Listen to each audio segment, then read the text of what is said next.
Let's move to our neighbours now. Zambians are heading to the polls on Thursday to elect the country's leader. 16 candidates are vying for the top post, making this Zambia's hotly contested election in the country's history. Now, soldiers have been deployed in some parts of Lusaka in efforts to curb the political violence ahead of the big day.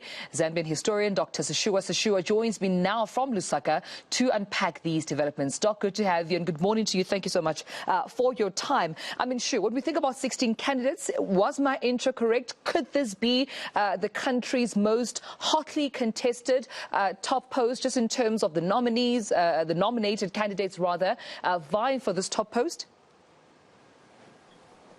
That's correct. It is the most contested election in Zambia's history, with 16 candidates. But despite such a large number, I think the serious contenders are basically 3 or 4. The incumbent President Edgar Lungu of the Party of the Front, and the main opposition leader Hakainde Hichilema, who between them shared 98% of the total votes cast in the last election. So I do think that going into Thursday's election, they are still the front runners. But you still have Fred Membe of the Socialist Party and Hari Kalava of the Democratic Party, who may also draw tiny percentages of the total vote cast, and affect the overall result, in the sense that the winner needs to get 50% plus 1 to avoid a runoff, and so those 2 other candidates may draw significant votes that may make that possibility of having a clear winner in the first round quite difficult. Doc, what does that 98% tell us about the mood just in terms of change in Zambia? Are voters hungry for change, do you think? Yes, there is euphoria for change that was last seen, I think, in 1991, when founding President Kenneth Kaunda lost to the then opposition movement, Multi-Party Democracy, MOD. Wherever I've been in Zambia, there seems to be a palpable desire for change. And I think that's explained by several considerations. The economy has been in a free fall for over the last 5 years. Unemployment is very high. The debt situation is staggering. When the Party of the Front came to power slightly 10 years ago, Zambia's external debt stood at $1.9 billion. It's now at over $12 billion, for example.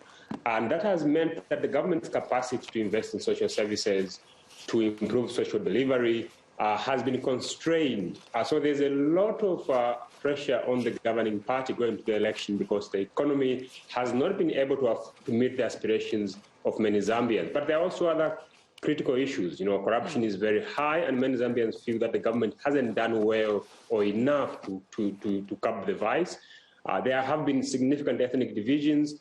The rule of law and democracy have been eroded. Human Rights International produced a report recently that highlighted significant erosions, particularly in relation to civil and political rights. The opposition, civil society have been constrained. So that and a couple of other issues might explain why Zambians feel that they should change government. We also understand that soldiers have been deployed in parts of Lusaka on the ground to obviously, curb political violence ahead of the big day. I spoke to a spokesperson from, one of the candidates, actually, the opposition candidate, Mr. Hakainde Hichilema, who's also vying for this top post. And I'm just wondering if there has been unrest lately, leading up to the 12th of August, that could perhaps even indicate there might be unrest come voting day. The deployment of soldiers, again, is quite uncharacteristic of Zambia. Zambia has been a peaceful country since 1991 with the democracy. So Zambians are surprised to see soldiers deployed on the streets to police electoral contests. There is no evidence, for example, that the police has failed to manage the situation. So there has been a lot of criticism of that decision by the president to deploy soldiers on the streets. But I do think that in deploying the military police, contest, the authorities are seeking perhaps to intimidate voters into staying away from the polls, And critics are also suggesting that it's a move that is meant to perhaps facilitate ballot stuffing and dubious vote aggregation and suppress potential protests in the event that the outcome of the election is disputed. While the top brass of the military itself is loyal to the authorities, the rank and file is very professional and has tended to stay above the partisan fray of politics. So it's a gamble in deploying the military because you never just know how they will respond in the event of unrest. Yeah, I'm going to let you go in a few minutes, Doc. But before I do, I mean, it seems that, President Edgar Lungu might be aware here of his seemingly, defeat here, just in terms of the threat to also the prosecution for possible corruption, etc., as you've mentioned in your previous answers. Did you see him, attempting new strategies for a re-election? Yes, I think he has. I mean, he has deployed a couple of strategies over the last 5 years. In essence, he started campaigning for this term after he won the previous one in 2016.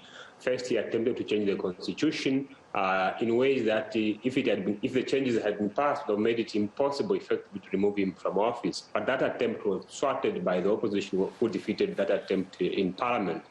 And then he has tried over the last 4 years to constrain the opposition, in terms of campaigning. The opposition space is significantly eroded in the sense that while he and his leaders in the public front have been able to freely mobilize, the opposition have been denied the space to address voters. That's very important, especially given the coronavirus pandemic, because the Electoral Commission banned rallies. So the only way of meeting voters was mainly through the media.